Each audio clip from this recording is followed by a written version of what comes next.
we're here on Lake Guntersville. It's early May.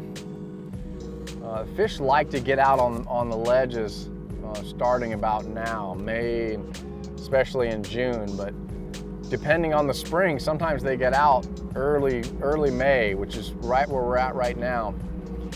The whole trick is using my Lakemaster map and using my Humminbird, using side image, down image, and 2D to find these schools of fish. So I'm looking at the areas that look good to me here. If the fish are there, I'm gonna see them here. And it can be really fun fishing when you get out here because you can catch them every cast. So gonna look around, see if we can find a couple big schools, hopefully catch a few cranking, throwing a worm. You know, everything, the conditions are perfect for it. So we're gonna continue to look, see if we can find some.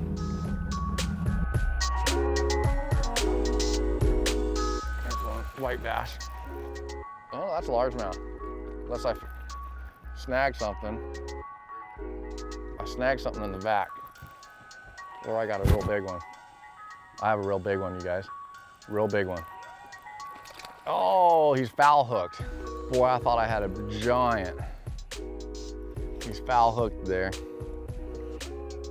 Come on. Can't get him in. Yeah, foul hooked, look at that. Boy, I thought I had a giant one there for a second. I just foul hooked him in the side. But maybe that was enough to get that school ignited. There's plenty of them down there. I've seen them on the Humminbird. You know, we came back out, started fishing some ledges, and trying to get back onto pattern of catching these out. And there's a lot of fish here, but they weren't biting. I threw the crankbait, nothing happened. I threw the worm, nothing happened. I just picked the crankbait back up and put it out there and caught that one. And we'll see, hopefully that was enough to get them ignited. Usually if you catch one, you can get them fired up. If you get it fired up, then you catch several really fast. So let's get that out there, wind it pretty quick here and see if we can catch another one. One thing I did yesterday is I threw the XD and they wouldn't bite it. I picked up the DD, different color and silent, and instantly started catching them. Now that was the first cast I made with the DD silent. Let's see if I can get another one fired up here. But 2 bites pretty quick is a good sign. You get a good long cast out there. There we go. Now I'm kneeling down just to get that thing a little bit deeper, get it to the bottom faster. Really digging. I want that thing digging as much as I can down there. Oh boy, that felt like one. There, he's got it. There, he's got it. He did hit it and miss it. Hit it the one time and missed it. White bass. Don't you do it. You hit it once, missed it, and then hit it again. It's probably what a lot of those are down there.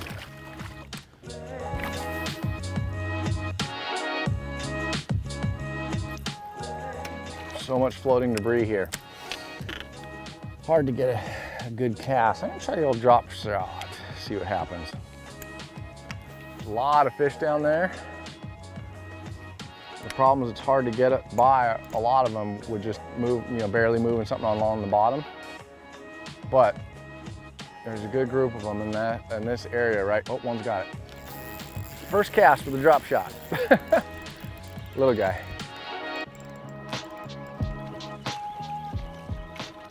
First cast with the old drop shot. We gotta catch a better one than that. But throwing different baits, trying different stuff. See what happens if I get it back out there again. That was a good sign.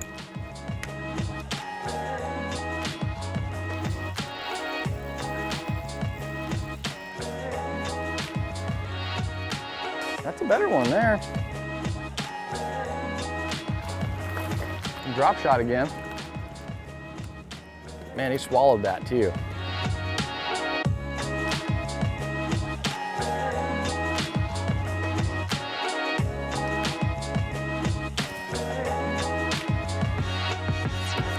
You know, this spot, I've seen so many fish down there.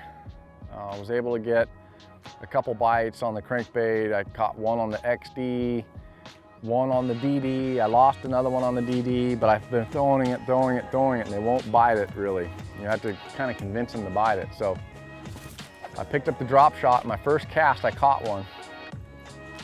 And then I fished it around for a little bit longer, and then now just caught another one.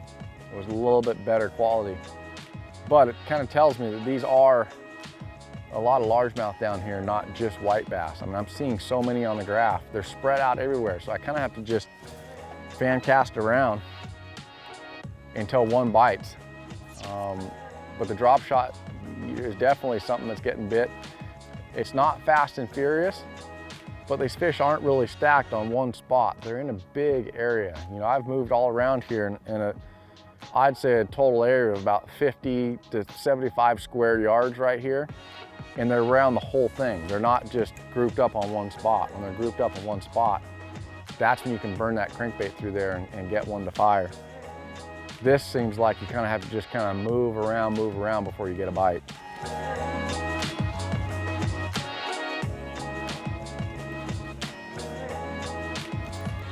Got him that time.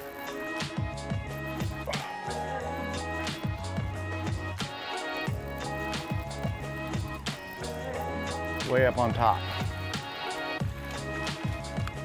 Okay, so what I did is it's so calm right now. It's so dead flat calm. I picked up a hair jig, and I can fish it deeper, I can fish it faster. But the other thing I like about it is it's real subtle. And I just had a bite on the last cast. Caught that one. I think I might have just gotten them fired up. I made a bunch of casts. Oh, what was that? You know, fished all around this thing, nothing. And then one cast, I had 2 bites. I don't know if that was a fish or if that was grass. I threw up on top this time. And, but the thing with ledge fishing like this is getting back there as fast as possible, because you know, first cast, thing hit it twice. I never caught it. Threw right back in there. Had one get it that time. I caught that fish. Typically on ledge fishing like that, once you get the one, and you catch the one, you fire that school up. I'm hoping I've got them fired up. So typically with a preacher jig, a hair jig, the Wisich jig, I fish it fast. You burn it real fast, stop it, and let it fall on a tight line. And the bites always happen while it's just sitting. I watch my line, and you'll see your line jump because it's on a straight line. That thing's pendulating him down. When it's pendulating, the hair, the hackle, the feathers on it, it's just a real subtle flutter and kick as it's falling. If you look at this thing in the water, so right here, the hackle is the long chicken feathers on the end. They're so fine that any little movement, those things just kick. So when I cast this thing out, I let it sink to the bottom, and then I burn it real quick and stop it and hold it on a tight line. When that thing's on a tight line, it doesn't fall straight down. It kind of swings down, and when it's swinging, that hackle, those feathers on the tail end, just flutter, and the fish love that. You know, to have that real quick dart, burn it real quick, a couple times, stop, tight line fall, burn it, tight line fall, cover a ton of water with it, and I mean a ton of water. And when it's dead slick, today it's just dead flat calm, I think it's a good bait to throw because it's fast, it's aggressive, but it's very finessey at the same time.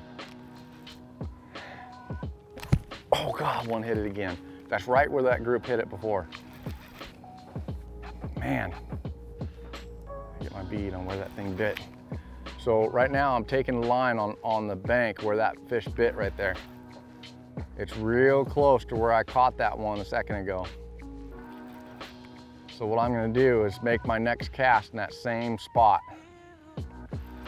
He just nipped at it, but the same thing happened last time. He nipped at it the first time, The second time I caught him. See if I can get it in there and catch him.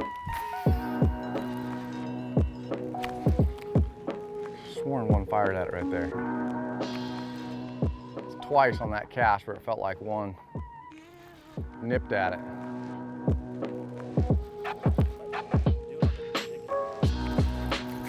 I got him that time.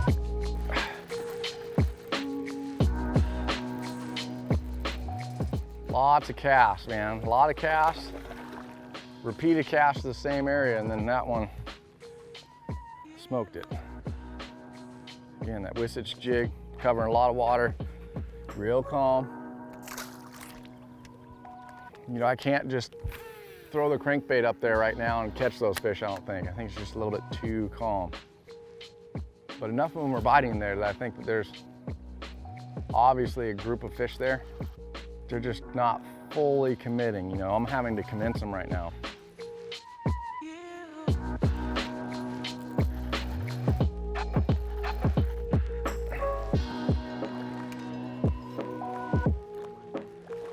Spot. Look at that. Another spot. Spotted bass. When I throw the hair jig, I keep it pretty basic. I use the rod that I use for almost everything, and that's my multi-purpose 7.3 Tatula Elite rod. It's a medium heavy rod. I use a Tatula 100 in a 7-to-1 gear ratio. And here's the thing about this bait is that it's a reaction bait. It's almost like a crankbait.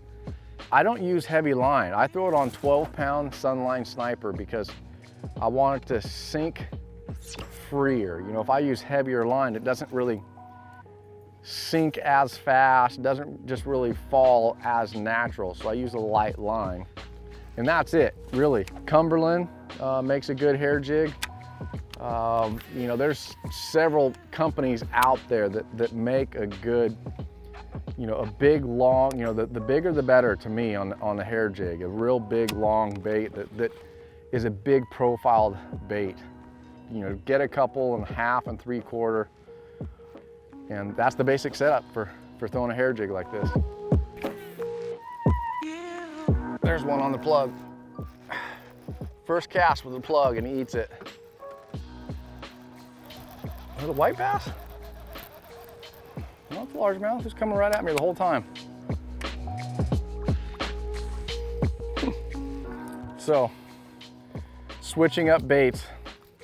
I threw the hair jig a bunch there, the Wisich jig. Didn't get a bite for a while. I threw that crankbait out there. The very first cast, one bit it. Nako, catch one more, and then we're gonna shoot across the way to another spot. Oh, you little sucker. Does he have it?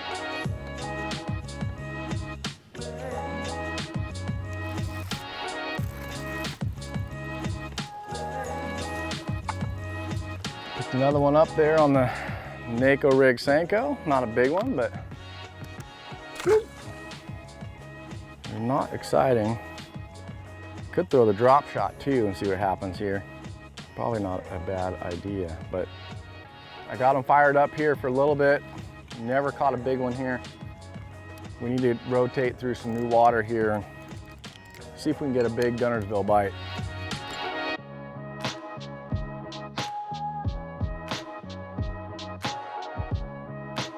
Oh, he's got it. Oh my goodness. Dude, what is that? That's a catfish. It's massive, whatever it is. It's a catfish. Yep. I knew it was a catfish. I felt them spinning and rolling down there. Noodle! Noodle! Ate the 6-inch Senko. Look at that. Catch everything out here.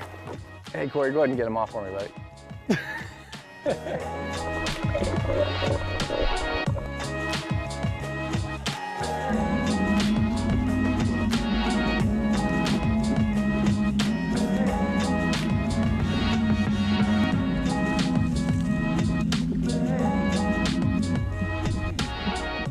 Dude, a tank. The bruiser, man. Oh my goodness, look at that fish right there. Look at that one right there. Dude, he got the plug all in his face. That is a Guntersville ledge giant. That's a big one. Dude, that's a 5.5 pounder right there for sure. All day, choke plug. That's so awesome. You know, we've put in a lot of hard work on the ledges. Fishing, hadn't run into a Guntersville big one like this. Finally did. We caught a lot of fish, a lot of small fish. Finally ran into a big one. Man, that's a good one. We're gonna let him go now. Man, that's a fun fish to catch right there. Thanks for watching this week's vlog. Be sure to like, share, tag a friend, and be watching again next week.